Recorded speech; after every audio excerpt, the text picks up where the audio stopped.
the first year was an absolute roller coaster ride, because you have to imagine we had to put together the team. That is very, very challenging because it was still before ChatGPT. A lot of people felt it was very risky to build something in that space.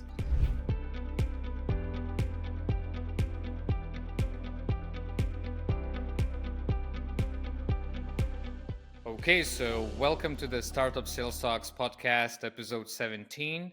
And we have a guest today from Berlin, Mo. He's a founder and CEO of Twain. The backstory how I discovered Mo, I was a user of Twain, and I thought it would be really cool to meet you and to speak a bit more about the story and what's next. So Mo, how are you feeling today? Cool. Yeah, good morning. Thanks for the invitation. Very excited to talk to you.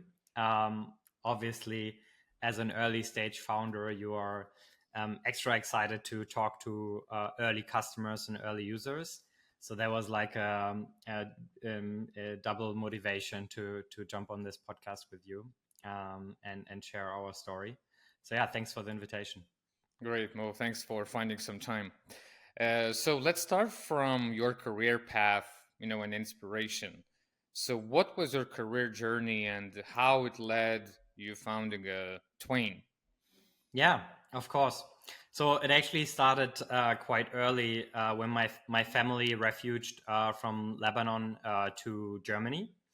And I basically grew up with three languages and multiple different cultures.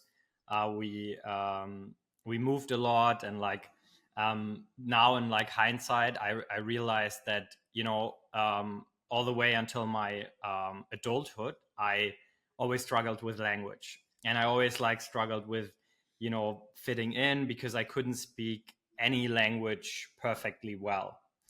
But at the same time, this actually makes you very sensitive because you become sensitive to any kind of nuanced language and the differences, like the impact of culture on language. And I was very fortunate that I had entrepreneurs as role models in my family. So my entrepreneurial journey was just that I had people that I could look up to and that showed me it is possible, and you know what you can achieve when you work very hard. And I was studying and realized that was in 2012, so 14 years ago actually. And then I went to a hackathon and I heard about startups for the very first time. I didn't know what this, even before knowing what entrepreneurship is, I didn't know what startups are. I've never heard of it. And I went to this hackathon, heard about startups, met really cool people. And I was like, okay, this is exactly what I want to do. I was blown away. And I actually dropped out of university, called the organizer of the event because he was the only person that I knew that had a funded startup. And I was like, hey, I'm dropping out.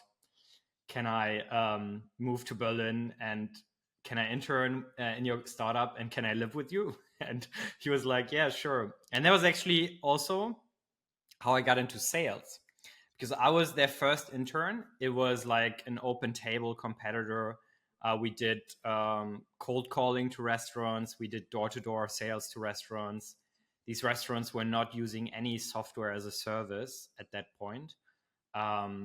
And I got to experience what it's like to get rejected on the phone, but also face to face. So that was how I got into sales. And then after the internship, I started this company in the restaurant industry with two other friends. Did that for 7 years. I was leading sales there. And yeah, led all the expansion. It was a marketplace, so we actually had multiple B2B sites. I got exposed to a lot of different parts of sales and also different sizes, from SMB to even enterprise. And yeah, while doing that, I realized that we all struggle a lot with writing well. It just takes so long to write a really good email.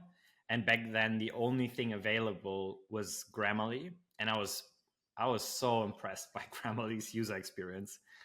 I mean, you have to remember, like, you probably know this, but like, this was like 2017, 18. There was nothing comparable, in my opinion, like in terms of experience. And we were selling to like English markets, and I'm not native. So I wanted like confidence in my communication. And Grammarly was the only thing I found really helpful back then. But I still knew it was not built for sales. So that was like the missing link. And that's how the idea with Twain started. Got it. Very natural, right? I entered startup space in 2018. I was not a native speaker as well, and I needed to communicate with Americans and stuff. So, yeah, Grammarly was a change, like a game Do changer you for me use as well. Grammarly as well?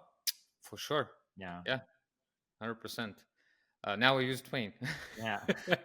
Yeah, it's super interesting. Yeah.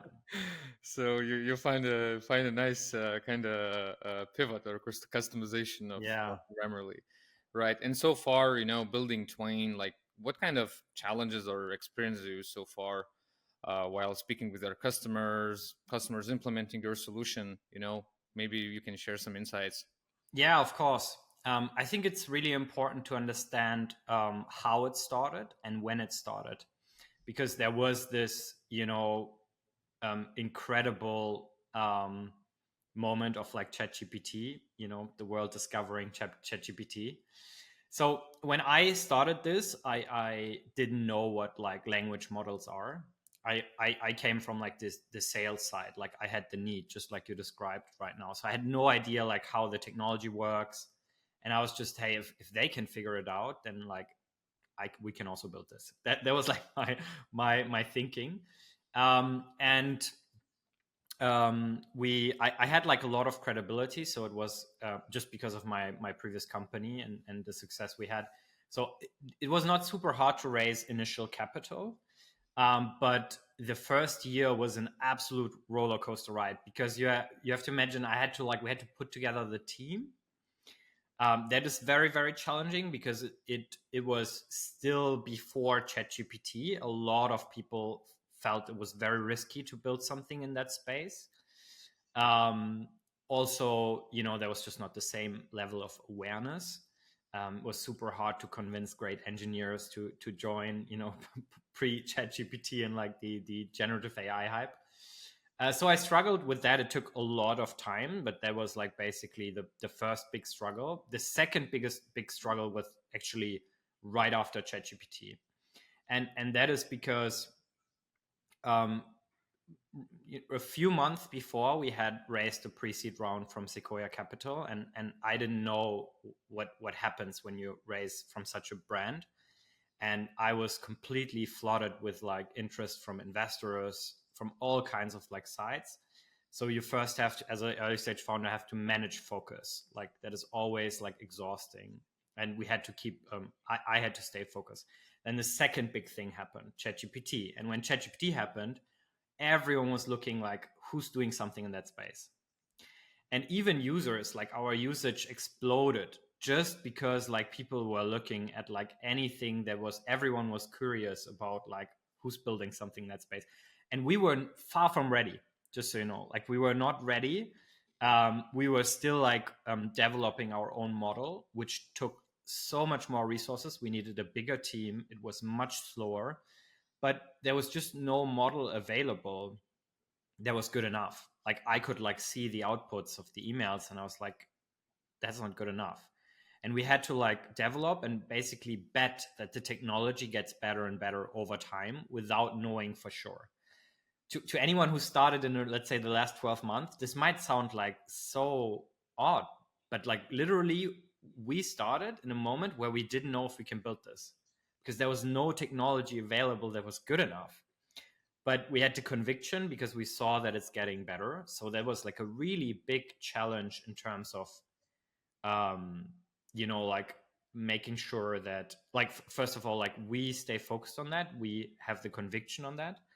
And then the last challenge, that's basically the most recent one, was ChatGPT had educated a lot of users, like how to use it, how to like write a prompt, what AI can do for you. So that was huge for us. We didn't have to like educate people anymore. But when it comes to like customer implementation that you also mentioned, and like the challenges with adoption, is that we clearly see, even to this day, and that's like what we are working on, that people rightfully, because they're not experts, they don't know what Twain or any kind of language model is capable of, and they also are not experts in how to use it. So it's our job, and this is a huge like user experience shift in my opinion, and like we have to solve it, others have to solve it, is to make sure, okay, as long as the AI model is not good enough to understand really bad inputs, because the user wants to input like whatever they think, and when we look at them, often we think, oh, it's just really bad input. We know that the model is not going to give you something great, but it's not the user's job to know this, the limits. So right now, today, the models are not there yet to understand any kind of like input and make sure, okay, this is just a bad input, but this is what I have to understand and this is what I have to output. And that's what we have to solve today. And we already know that we only have to solve it temporarily, because at some point they will be good enough. So these were the three challenges, starting from like no one believed in it, there was no awareness, to extreme distraction, from like raising a lot of money from great people, and then ChatGPT coming. It was like I had never experienced this level of distraction. And then the third one, the educational part about like, okay, how do we do this? Okay, so you're one of those founders that started the AI startup before it was cool. Yeah. So, And that is like winning the lottery, I can tell you. Like mhm. it really feels like we got very, very lucky with the timing. Indeed. Yeah, I actually heard from other founder that was on this podcast. They building a reputation management system, Mm. and they started exactly like that, like implement AI before it was cool, and they saw exactly the same thing, like the usage and the attention that they received, and like the explanation that they have for VCs. They don't need to explain that much. Everybody gets it, So like it's easier to raise, and everything becomes a bit easier. And let's talk about the content a bit, right? So AI changed the game of the content for sure. So before that, what we used to do is like you pick one or two people from the team who are best at writing the copies. They're putting some variables in. Then you're building your sequences. You have a bunch of A/B tests and all of that. Now AI, you can have programmatic sequencing. You can have the whole sequence like in few minutes. There's an AI personalization kind of edge. Um, there's another thing that you can personalize, maybe just certain sentences in the templates and all of that. But a lot of people think that templates are being destroyed by AI as well, because you can have AI basically building the content for each particular person, right? So Mo, what do you think about like AI, and how does it impact sales content for folks? Yeah, it's super interesting. I think, something we realized, we get like a lot of feedback, of course. No, of course, I receive a lot of feedback and I love it. I try to be as close to our users as possible.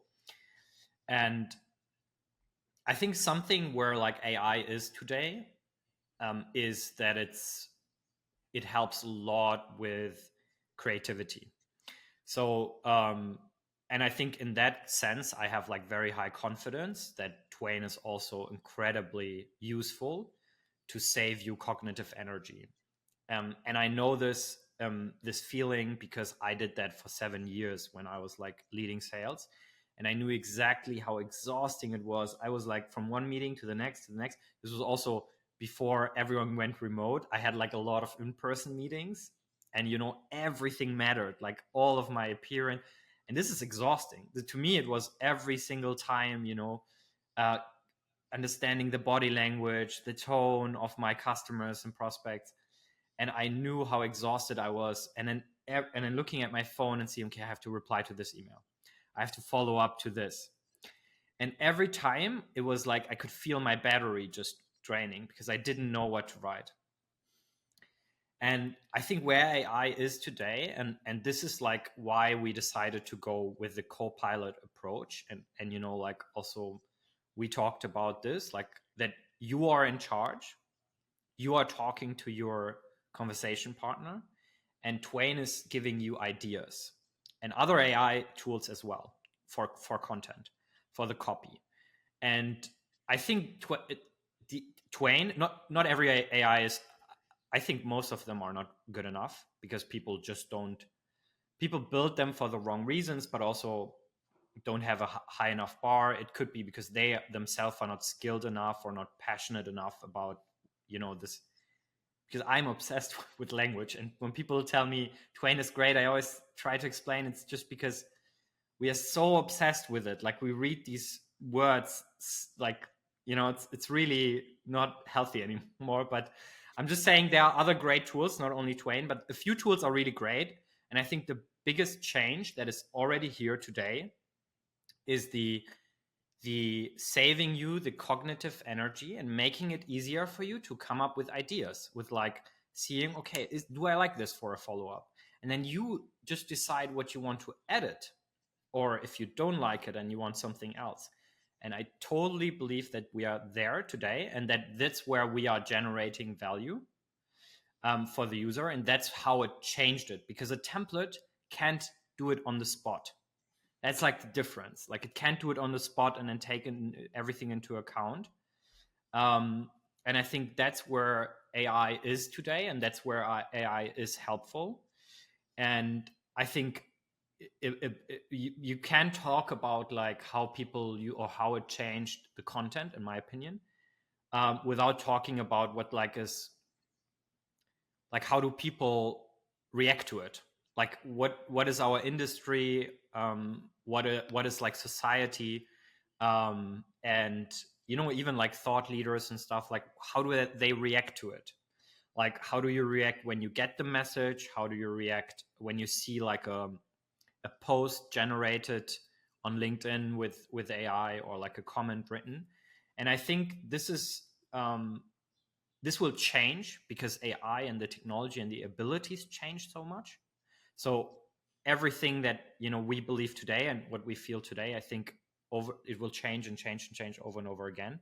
And I think technology is actually short term, is to me very clear to predict, but how everyone is going to react, honestly, I think it's extremely hard to I don't know. I'd love to hear what you think about it, but that's very hard for me to like predict who's gonna like have the right approach that people adopt and like believe in. Yeah, it's hard. Like before ChatGPT, nobody had a clue that that solution will be. Like what you can predict in this world, not much, right? So we will see. I think all of us are in uncharted area, but you folks, like with the team, you're going after these waters, but where the ship will at what kind of port the ship will go, I don't know. Yeah, it's hard. To be honest. But like, okay, so cognitive energy for salespeople is definitely very important, and if you can save that, you're already making their lives a bit easier. But like talking about like some kind of measurable improvements, some kind of data metrics, since you Yeah. speak with the customers, do you see any like good, like improved conversions, improved engagement rates? Maybe you can share some Yeah. numbers with us. Yeah, super interesting. Like we actually very, very early on, before the technology was good enough, we actually ran a pretty big pilot. So we worked with like, I think 15 teams. And we said, hey, let's compare an outbound campaign, a sequenced outbound campaign. And back then it was like still kind of manual, but it was basically the technology we were building. And when we saw the results, we only track, like, it had to be like at least 800 contacts or prospects contacted, so that we have like some significance, and it was like a very clear A/B test. There was like no unique personalization, so everyone was like, getting the same message, but it was based on what we believe in, that you focus on relevance, that you focus on the problem statement, that you keep it shorter, use much more simple language. So we ran this pilot, and when we ran it, we actually obviously planned to like publish it. Like, we wanted to use it as like social proof. We were like, we told them, hey, we do this with you for free, but like you give us the data and everything, and like we allowed to share it. So we were I was like, yeah, if this works, like, this is great. And then we saw companies go from like, very typical was going from 2 to 4% to 7 to 8% reply rate. So we had and this was like, some companies, by the way, had zero impact. We had zero impact on their reply rate, zero. And usually they were like at 1 or 2%, sometimes even below 1% reply rate. So that was like one of the issues, and we could not improve it.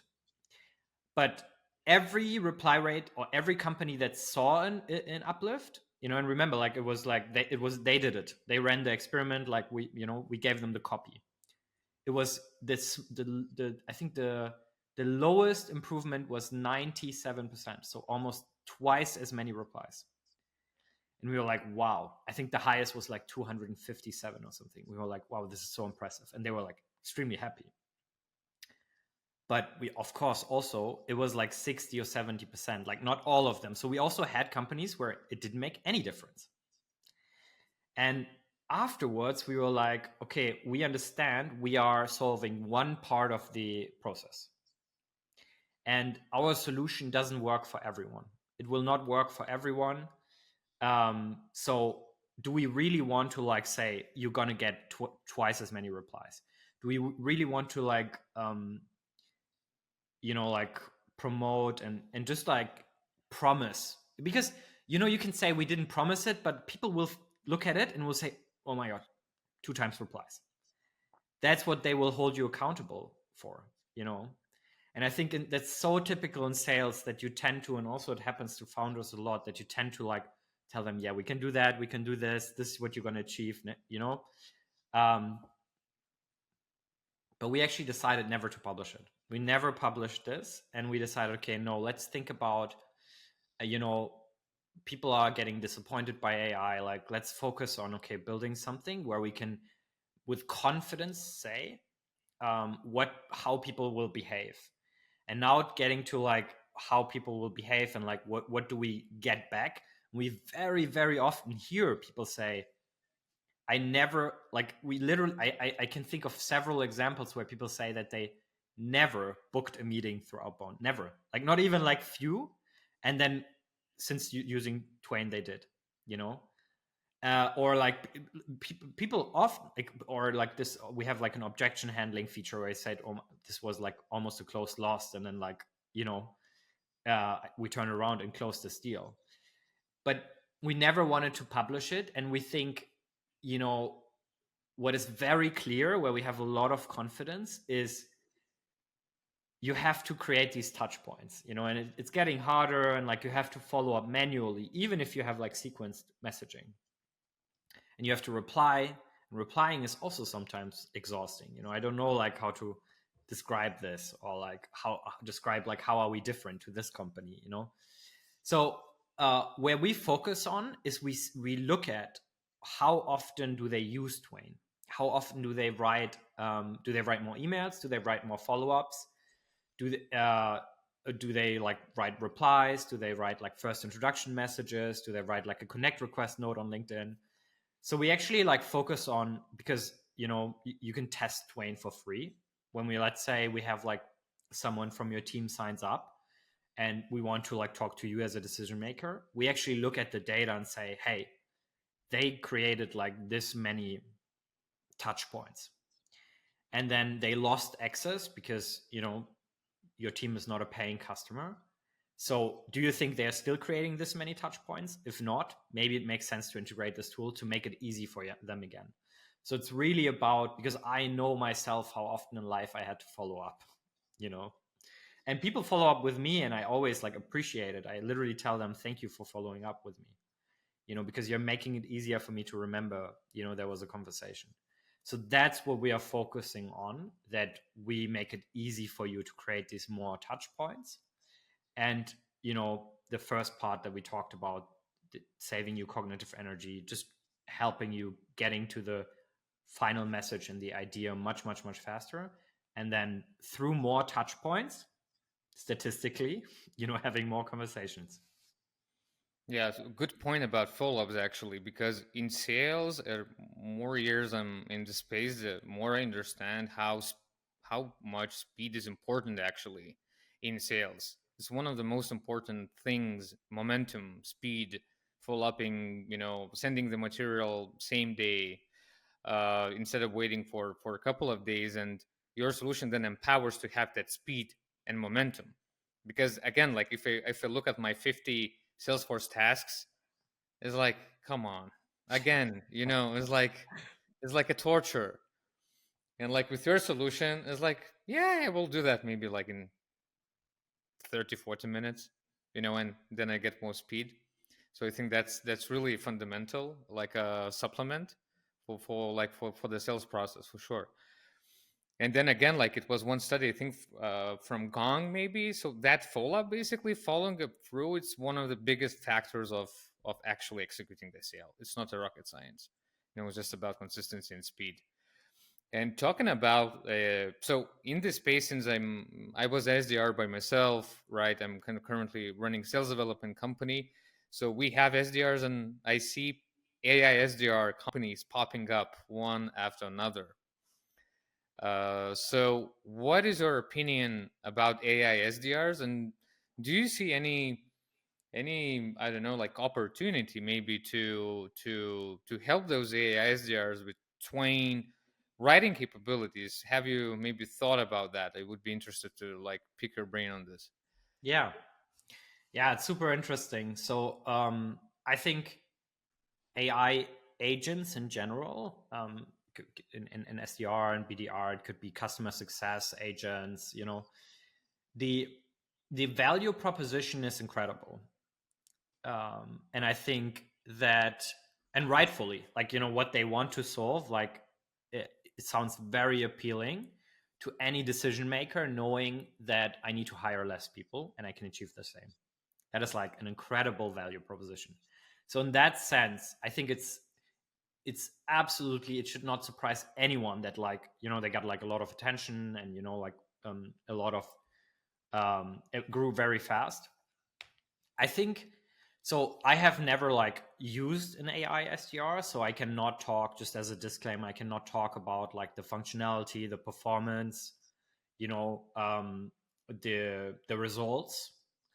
I think having built one, like obviously Twain is, you mentioned it already. We like Twain is one part of what they have to solve, you know, or what they do and what they work on, and working on it myself, knowing how difficult it is, knowing like how long it's taken us just to get where we are today, knowing like what we do every single day, and like we have like hired incredible people, and like it takes so much knowledge and skill and experience to do what we are doing.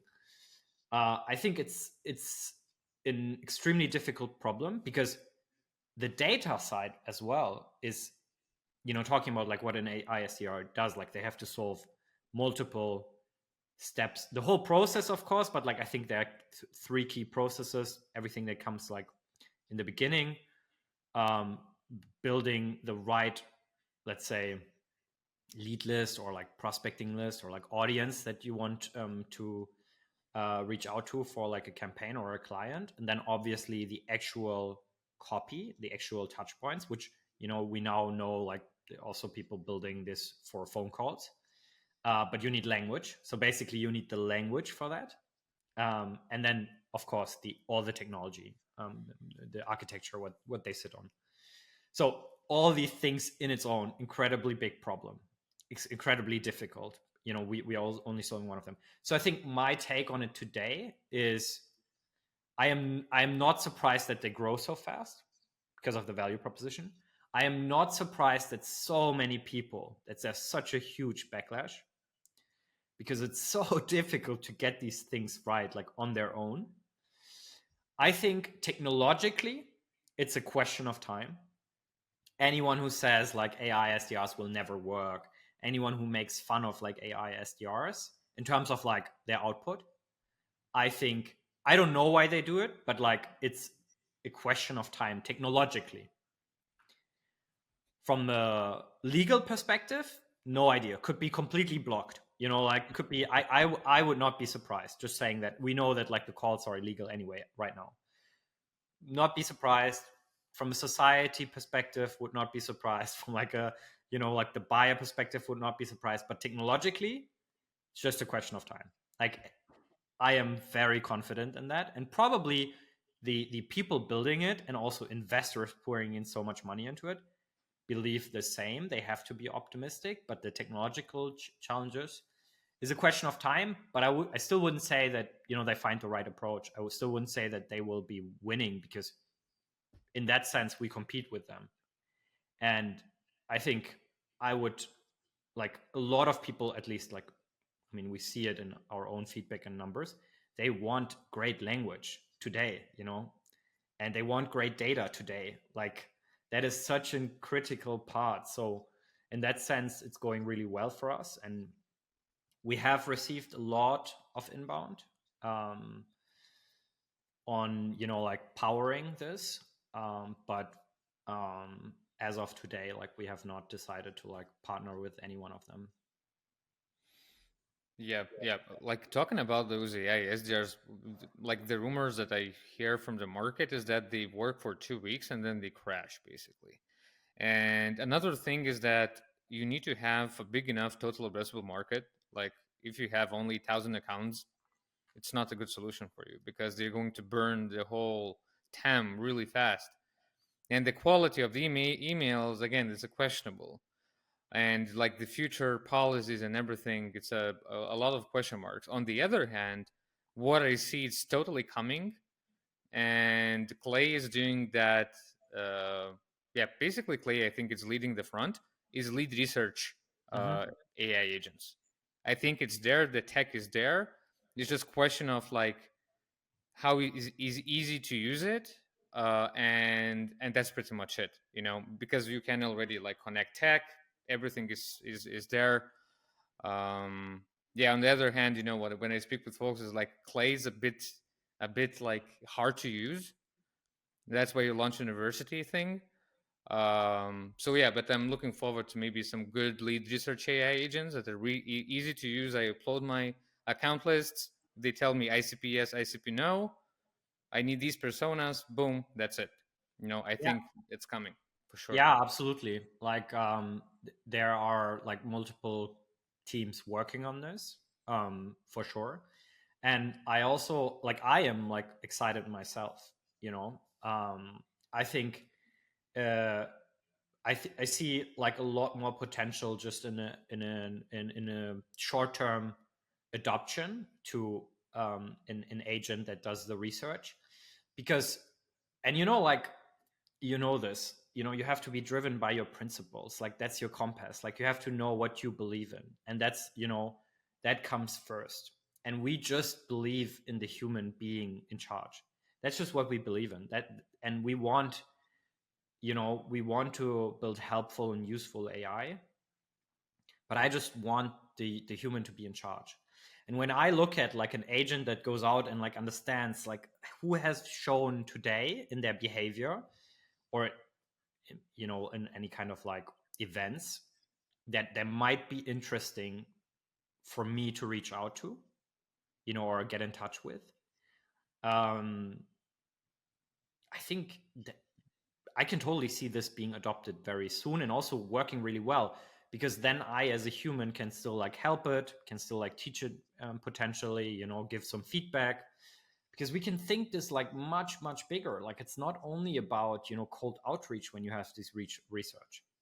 You could talk about like who should go to this event, you know, like who should I meet when I'm like here and there, like Mm-hmm. better matching, like who from my second network, not people that I directly know, but like from my second network is someone who's like, who I can help today. This is what I can offer. Or maybe they can help me.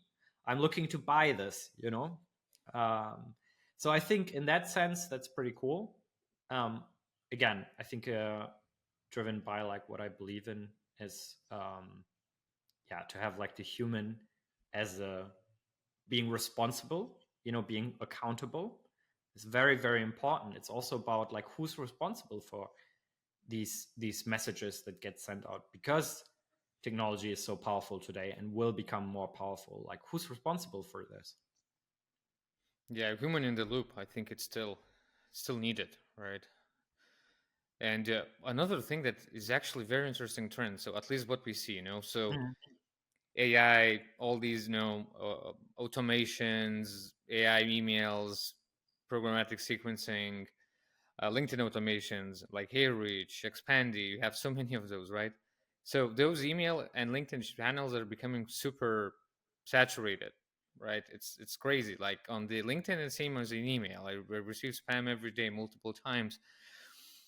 And actually, we're going back to basics, like to cold calling, right? So cold calling, like even yesterday, I actually listened to the podcast 20 VC with one of the sales leaders of Snowflake. Mhm. And he was like telling exactly the same thing. Like we're going back to fundamentals, pick up the phone and call, because like people are like reluctant to do that for obvious reasons. It's not the most pleasant thing to do. On the other hand, so easy to upload the lead lists, click a couple of buttons, and to launch thousands of emails, but it's not so effective anymore. So we get getting back. Right. What's your take on that? Like in this shift, right? How do you see Twain like playing with this kind of trend, or how do you see moving forward? In Yeah, general. this is such an interesting topic. I could talk to you about this for a really long time. Another episode about this, Yeah. right? I mean, it is, for me, it's like personally very interesting because I did cold calling for many years, actually. And my tech stack was Pipedrive and voice over IP. That's That's it. it. Just like, yeah. And like, of course, I got the lead list from somewhere, but like, it was like very basic. And I had my script.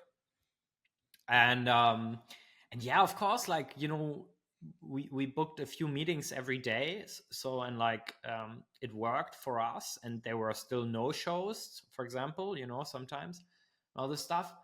And I think like I am definitely with you. Like I think people should test it. I don't know, like I don't know every market, right? I don't know every ICP, so I cannot tell you like it's going to work for everyone. I think it also depends on like who are you targeting, like do they like, are they gonna even pick up a phone anymore? We also hear these statistics about Gen Z, like that to them it's crazy to like be called. So in that sense, like as a big disclaimer, like I don't know these things, but I think I would always test it. I think the leader has to lead in that sense. It is something people need to get comfortable with. It was always helpful to do it like as a pair. We are literally, so you're not alone, like you could like pick up the other person after someone like, I don't know, like yells at them or something. But I think everyone should test it. I think I can totally see how this channel will, like, people will pour more resources into it again. I think if I would have to like build up, like if I know my like ICP, I tested it and I know my ICP, like I can call them, and I will have like some conversations. The big benefit is I get direct feedback. Okay, they are not picking up. I tried it multiple times. Okay. But if they pick up, I get like any kind of like direct feedback. I think if I do it, I would never do it without like a messaging strategy. Never. Because you could reach them anywhere, even if they are like remotely interested, you know? You need to be ready to, like, we talked about speed within minutes. Like, you need to be ready. So that's like something important. I would never do it without like a messaging strategy. Right after the call, quick message, like maybe like a framework, and then quick, what did we talk about? Like, when are we going to talk? You know, and then obviously before the meeting, a reminder. But like, for sure, hey, quick email or like text message. I would not go on WhatsApp, just because, at least, you know, WhatsApp, I know, like, for example, in MENA region, and maybe I don't know, Far Asia maybe as well, I'm not sure. WhatsApp is like more or these instant messengers are more common for business. But like here, I would for sure send a text message. I get a text message from my dentist, from my barber. Like, text messages are totally fine in my opinion. So after the call, for sure, a text message, for sure an email, and just a quick PS. Hey, if you find them on LinkedIn and if you see that they're remotely active on LinkedIn, hey, shooting over a connect request note on LinkedIn, just so you know. So that's what I would do, like, if I do cold calling, for sure. So to me, it's like both. It's not like either, but if it works, I would for sure follow up with these messages, just to like nudge them. Hey, there was something. And actually, cold call supports other touch points that you do. For Yeah, example, if you call the person and they already maybe received a couple of emails from your side, they're like, "Yeah, like I saw your email somewhere. Let me open it." You know, like, so it supports actually reply rates. It supports your LinkedIn messages. So I think now in these days, I think it's must. As far as I speak with the revenue leaders, be like the best performing folks are cold calling like crazy these days. totally. It just having like heard about you and read about you in this one email or LinkedIn, as you said. Wow. And then like, and what do you do when you open the email? You go and like, look, where's the URL? Let me see the website. Right? It gives you a fast way to like get to the website while you are on the phone. So totally agree.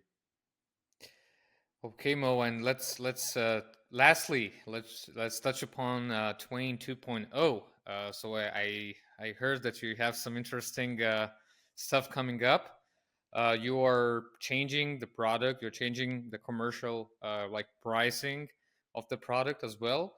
So can you tell us a bit more about what's coming, what to expect, and why you are doing that? Yes. Yeah, of course. Starting with like why we are doing it, we have a pretty big active user base already. And of course, like paying customers, we have a pretty healthy conversion rate from like free to paid. Um, and we do like surveys and like talk to them over and over again. Now, we saw 2 months ago, like why we built this. We have an API, and we launched this partnership with Clay. We talked about Clay earlier. And we talked it was like a very basic version of Twain. The API, like, and what you could do in Clay was like very basic. Now, the status quo was that people would not let AI write a full message at scale, because they don't trust AI enough. So they do like a template, and then they spin text something, or like have this personalized PS or like a personalized opener, and then they use that, and then they push it to like their email sending provider. Now we actually got a lot of like feature requests. Hey, add spin text. Hey, can I just generate one sentence or like, and these kind of things. And that's super valuable, because you should not always build what your user wants. You should understand why they want this. And I was like curious, because we had like such a strong pull from people wanting to use the API, and I wanted to like understand why. And I started having these conversations, and they actually told us that even only after they used the API, they realized that every single message is different and unique to every single individual prospect. And they were like, wow, this sounds so much better. And then they used it, and they saw an impact on their email deliverability being such a big topic, you know. And we never like advertised, hey, this is going to help you with your deliverability. Hey, you should always write the full message with AI and not like a snippet. But we did it, and we didn't want to like create spin text, and we didn't want to create templates with like just a personalized snippet, because we like understand the technology pretty well. So that's like our bias, and like we believe that's like our strength. So we build these really well written emails. And we understood that you have to let the AI write the full email so that it can write it in the most human and in the most beautiful, like understanding way. But we didn't do it for deliverability. This is so interesting because we stumbled on this. We did it because we just knew that's how it sounds. That's how it will sound, you know? And our customers came back to us, and they were only using such a basic version. It was like just the API couldn't do much, to be honest, but they were blown away, and they were willing to pay. That is very important in company building and selling. Is your customer actually willing to pay? Is the perceived value, like high enough? And we realized this, and we were like, wow, okay. We have on the left side, we have people that are afraid to use AI. They have no trust. They're using templates. The templates are like not relevant. You can't make the full message sound really good and help your prospect process the information if it's like for everyone the same message, let's say, And we have beautiful tools that help you get really good relevant data, like of course the usability is still a bit complex, but you can get data understanding, is this someone like relevant to me right now? Now, on the other hand, or on the other side of the scale, you have the AI SDRs, right? That struggle with like just the execution, and they don't have the human in the loop. They don't focus on like the highest quality. And they probably also like just don't have like this bias that we have on like the language. So we wanted to find a balance. And with Twain 2.0, and you already saw it, you got to see it. We want to build a truly useful AI that finds a balance in like having the human being in charge, but still allowing you to scale, but not to scale blindly, not to automate blindly, because you have a responsibility. We need someone who is accountable for what the copy will actually be sent. What will the prospect read? So what we've built is that we take any lead list. It can be like 10, it can be like 1,000, and we will understand the data. Like we will understand, what is relevant about this message, why are we reaching out, what is this person's position. We will not use any kind of BS personalization, something that's just not relevant to the actual person reading this.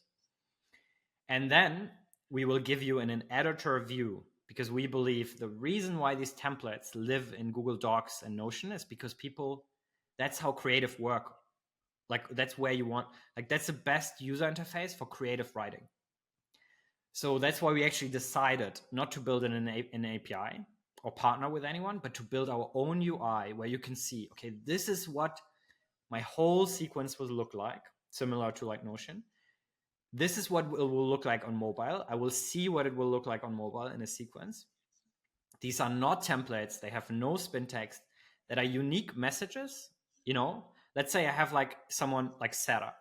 Okay, I want to like reach out to Sarah.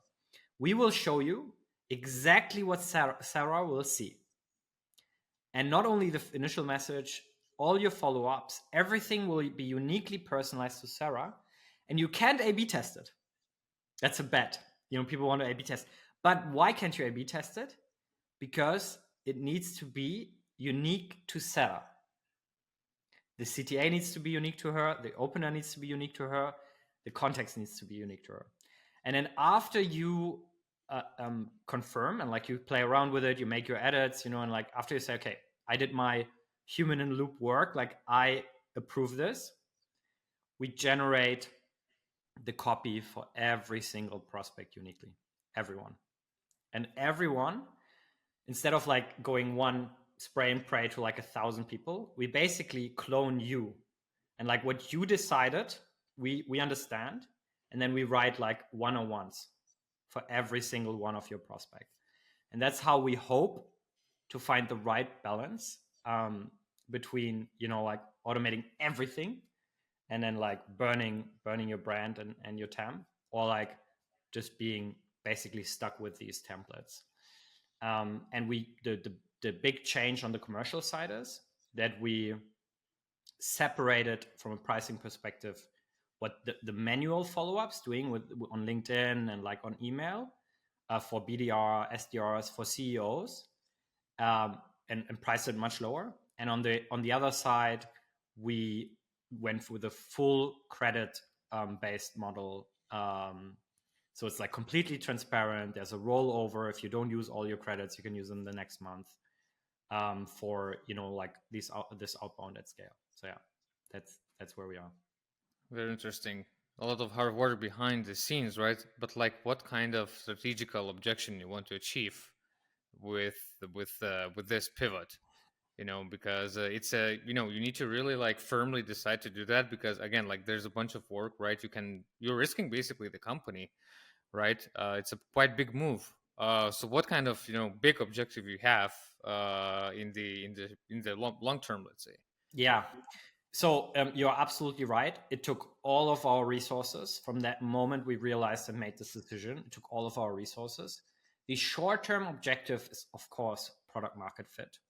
Like we had so many people who love Twain and see value, but we wanted to create more. We wanted to position Twain to be more mission critical. In our opinion, there was a missing piece. So we want Twain to become more mission critical. And the long-term objective that we want to solve today is the right user experience with AI. So this is something I think a lot of people struggle with, and like we are on this journey. Like, how do we give people AI and with the right user experience, so that what their intention is when they come and they want to Twain, they have like a goal when they use Twain, and when they leave, they achieve this goal. And how do we make it like as simple as possible for them to achieve this goal with Twain? So it's really also a user experience bet that we have like found a balance of like how to use AI today. And I can tell you that's just one step. We have to long-term move further. We constantly have to innovate because the technology will change, and we have to change just as fast as the technology changes. So long term, it goes back to my backstory that I struggled with language a lot. And I think a lot of people struggle with language, and I just want to make it easier for people to communicate. So that's what we want to do long term. And this is our journey to get there. Great. I think it's a great ending for this episode, and very exciting to be a part of your journey and to follow your journey. So let's see what you're going to cook, in the long term as well. But really excited. Thanks, Mo, for your time and explaining, the mission and your career and the product that you're building. I think it's definitely one of the most interesting episodes we had so far. And how people can reach out to you? What is a go-to way to do that? Yeah, the easiest is actually on LinkedIn. Just reach out to me. When you send me a connect request, please add a note so I have some context. But yeah, that's the easiest to get in touch with me. Great. Okay, Mo. Have a great rest of the Friday, and best of luck. You too. Talk soon. Thank you. Thank you. Bye-bye. Bye.